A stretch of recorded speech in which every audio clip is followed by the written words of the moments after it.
A man is alone at night. He sees a staircase made of light, reaching all the way up into heaven, with angels walking up and down it.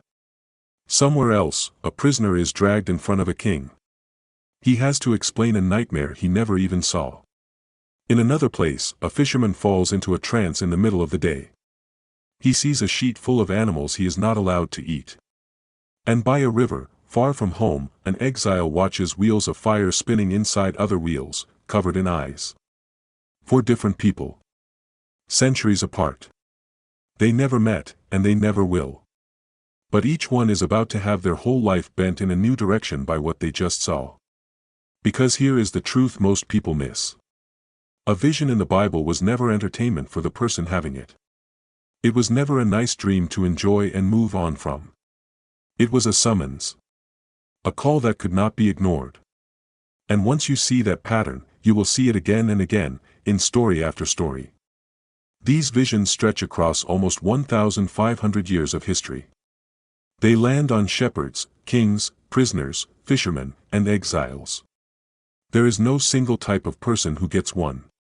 Even the words themselves tell you something. In Hebrew, the words are shazan and mara. In Greek, it's harama.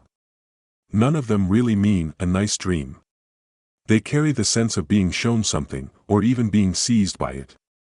So keep this in mind as we go. Every vision costs the person something. It is almost never really about them. And nearly every single one of them resists before they finally obey. Let's start at the very beginning, with the very first vision in the whole Bible. And it does not happen to a hero. It happens to a man on the run. His name is Jacob, and he is not in a good place. He just tricked his own father and stole a blessing that was supposed to go to his older brother, Esau. Now Esau is furious, angry enough to kill him. So Jacob runs. He leaves everything behind and heads out alone into open country, with nowhere to sleep and no one to protect him. When night falls, he does not find an inn or a safe house. He finds a rock. He picks it up, uses it as a pillow, and lies down on the bare ground. This is not a palace. This is not a temple. This is a tired, guilty, frightened man, alone in the dark, with a rock under his head. And that is exactly where heaven opens up. In his sleep, Jacob sees a staircase stretching from the ground all the way up into the sky.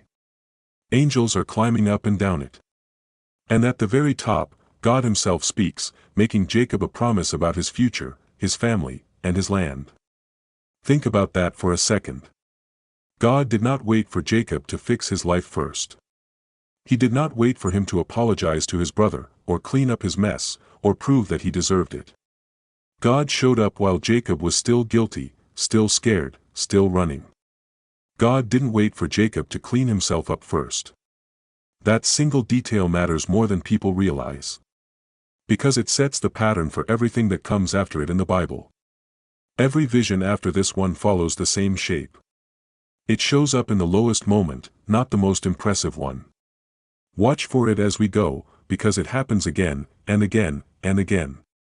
Years later, one of Jacob's own sons gets a vision of his own. His name is Joseph, and at first, his dream sounds exciting, not scary. Joseph dreams that he and his brothers are out in the field tying up bundles of wheat. Suddenly, his bundle stands straight up, and all his brothers' bundles gather around it and bow down. Then Joseph has a second dream. This time it's bigger. The sun, the moon, and 11 stars are all bowing down to him. To a 17-year-old boy, that probably felt amazing. It sounds like a promise of greatness, a sign that he is going to be important one day. So Joseph does what any excited teenager might do. He tells his brothers all about it, both dreams, in full detail. But the cost of this vision does not wait years to arrive. It shows up immediately. His brothers are already jealous of Joseph, because their father favors him. Now, hearing that Joseph dreamed about ruling over them, that jealousy turns into hatred. They cannot even speak a kind word to him after this. Not long after, his brothers grab him, throw him into a pit, and sell him off to traders heading to Egypt. Joseph ends up a slave in a foreign land. Later, after being falsely accused of a crime he did not commit, he ends up forgotten in a prison cell for years. This is the twist most people miss about Joseph's dream. It was never a reward he got to enjoy right away. It was not a preview of glory, sitting there waiting for him to relax and wait it out. It was a preview he had to survive first, through betrayal, slavery, and years locked away, long before a single part of it came true. The vision was real. But it did not protect him. It only told him where the story was heading, long before he understood how much pain stood in the way. Now here is where Joseph's story finally turns. Years after that prison cell, Egypt's king has a dream he cannot shake off. Pharaoh sees 7 fat, healthy cows come up out of the river, followed by 7 thin, starving cows that swallow the fat ones whole. Then he dreams it again, this time with grain, 7 full heads swallowed up by 7 thin, dried out ones. Pharaoh wakes up shaken. He calls in every wise man and magician in Egypt. Not one of them can tell him what it means. So they drag Joseph, still a forgotten prisoner, out of his cell and stand him in front of the most powerful man in the world. And Joseph, the outsider, the slave, the nobody, is the only one who can explain it. 7 years of plenty are coming, he says, followed by 7 years of famine. Now jump forward a few centuries, and you see the exact same pattern happen again. This time it's Nebuchadnezzar, the king of Babylon. He dreams of a giant statue with a head of gold, a chest of silver, legs of bronze and iron, all smashed apart by a single stone. Once again, every wise man in the kingdom tries and fails to explain it. And once again, it takes an outsider, a young Israelite prisoner named Daniel, to reveal what the dream actually means. If you're finding this eye-opening, hit subscribe so you don't miss the rest of these stories. Think about how strange this really is. These are the 2 most powerful men on earth at the time. They command armies, own palaces, and rule empires. Yet neither one can understand a message that showed up inside his own head. Real understanding never belonged to the throne. It belonged to whoever God was actually speaking through, even when that person was a prisoner with no rights and no power at all. So far, these visions have come through dreams while people slept. But some visions do not wait for sleep at all. They arrive wide awake, and they hit so hard, the person can barely stay standing. Take Ezekiel for instance. He is sitting by a river, far from home, when the sky opens up right in front of him. He sees 4 strange, living creatures, and beside them, wheels within wheels, spinning in every direction, covered from edge to edge with eyes. Above it all sits a throne, blazing like fire and glowing like glass. This is not a gentle picture. It is loud, overwhelming, almost too much to look at. Ezekiel falls flat on his face. He cannot even stand until a voice tells him to get up. Now think about Isaiah. He is standing in the temple when he sees the Lord seated on a high throne, with the room shaking and filled with smoke, while creatures around the throne call out in a voice so loud it rattles the doorframes. Isaiah does not feel amazed or proud to see this. He feels undone. He cries out that he is ruined, that he is a man with unclean lips, standing in a place he does not belong. Notice what both men have in common. Neither one gets a peaceful welcome into their vision. There is no gentle greeting, no warm invitation to sit down and listen. Ezekiel collapses. Isaiah confesses he is ruined. Both are wrecked before they are ever given a job to do.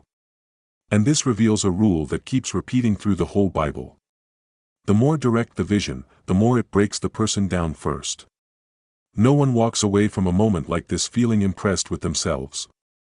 They walk away undone, stripped of their pride, and only then are they ready to hear what comes next. Remember Daniel, the young prisoner who explained Nebuchadnezzar's statue dream without breaking a sweat? Back then, he was confident. He walked into the king's court, listened to a dream no one else could figure out, and calmly laid out exactly what it meant. He was the expert. The one everyone else needed. But years later, Daniel is an old man, and now he is the one having the visions, not explaining someone else's. In one, he sees 4 huge beasts rise up out of a stormy sea, each one stranger than the last, ending in a terrifying creature with iron teeth and 10 horns. In another, he sees a ram and a goat locked in battle, with the goat's horn shattering and 4 new horns growing in its place. These are not simple, tidy pictures. They are wild, frightening, and packed with detail. And here is the part that catches most people off guard. Daniel, the man who once explained dreams for kings without hesitation, is now left shaken and confused by his own vision. He says his thoughts troubled him, that his face turned pale, and that he needed the meaning explained to him. Think about how strange that is. This is not a young man facing his very first vision. This is a seasoned old man who has spent his whole life around dreams, symbols, and messages from God. And still, he cannot fully understand what he is looking at. This tells you something important about how visions actually work. Nobody ever graduates out of needing help to understand them. Not the young. Not the experienced. Not even the man who built his whole reputation on explaining what other people's dreams meant. Every single time, someone still has to come and open it up further, because the message was never small enough to fit inside one person's mind alone. By the time we reach the book of Acts, hundreds of years have passed, and the pattern is still holding. This time, it happens to 2 different men, in 2 different cities, on the very same day. In one city, a Roman officer named Cornelius is praying when an angel appears to him. The angel tells him to send for a man named Peter, who is staying in another town. Cornelius does not fully understand why, but he obeys right away and sends his men out. Meanwhile, in the other city, Peter goes up to the rooftop to pray, and he falls into a trance. He sees a large sheet coming down from heaven, filled with all kinds of animals he was raised to believe he could never eat. A voice tells him to get up, kill, and eat. Peter refuses. He says he has never eaten anything unclean in his whole life. The voice tells him not to call unclean what God has made clean. This happens not once, but 3 times, and Peter still does not fully understand it. Right after that, Cornelius's men show up at the door, asking Peter to come with them. And that is when it clicks. This was never really about food at all. It was about people. Cornelius is not Jewish. By every rule Peter grew up with, this man would have been considered outside, unclean, someone to avoid. But the vision was preparing Peter to walk into his house anyway, and to accept him fully. Notice something else here too. Peter is not some brand new believer. He is one of the leading apostles, someone Jesus personally trained. And still, he argues with his own vision 3 times before he finally gives in. Even his level of experience does not make obedience automatic. The vision was never about a menu. It was about reshaping the mindset about who counts. Around this same time, one man is doing everything he can to destroy the very people Peter just welcomed in. His name is Saul, and he is on his way to a city called Damascus with letters in hand, ready to hunt down and arrest anyone who follows Jesus. Then, in the middle of the road, a light from heaven suddenly flashes around him, brighter than anything he has ever seen. Saul falls to the ground. A voice speaks directly to him, asking why he is causing so much harm. Saul asks who is speaking, and the voice answers plainly. It is Jesus himself. When Saul finally gets back up, he cannot see anything at all. The light that knocked him down has left him completely blind. His friends have to lead him by the hand into the city, where he sits for 3 days, unable to see, unable to eat or drink, waiting in total darkness. Out of everyone we have looked at so far, this is the clearest, most direct vision in the whole Bible. There is no dream to interpret, no strange symbol to figure out. Jesus speaks to him in plain words, face to face. And yet, even here, the vision does not hand Saul anything good right away. It takes his sight first.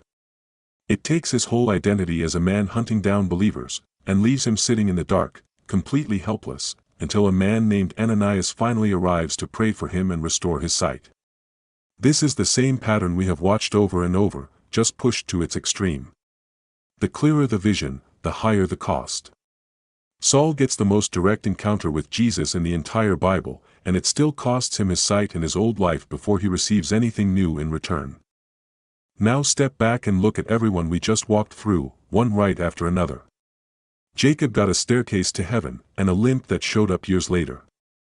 Joseph got a dream about greatness, and a prison cell that came first. Two kings got visions they could not even understand inside their own minds, and had to lean on a powerless prisoner to explain them. Ezekiel and Isaiah were both wrecked, one collapsing, one confessing, before either of them was given a job to do. Daniel spent his life explaining everyone else's dreams, and still ended up confused by his own. Peter argued with heaven 3 times before he finally obeyed. And Paul, of all people, was struck blind before he ever saw anything clearly again. Different people. Different centuries. The exact same pattern, every single time.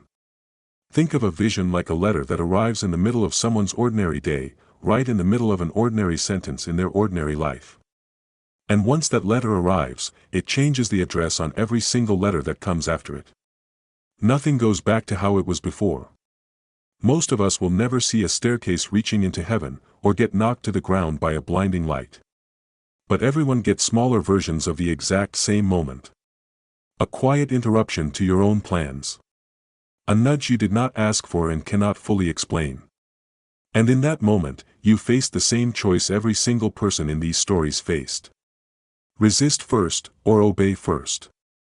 Because here is the truth this whole journey keeps pointing back to. No vision in the Bible was ever just for the one who saw it.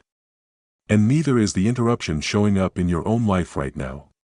If this opens something up for you, drop one word in the comments, and subscribe for more deep dives like this one.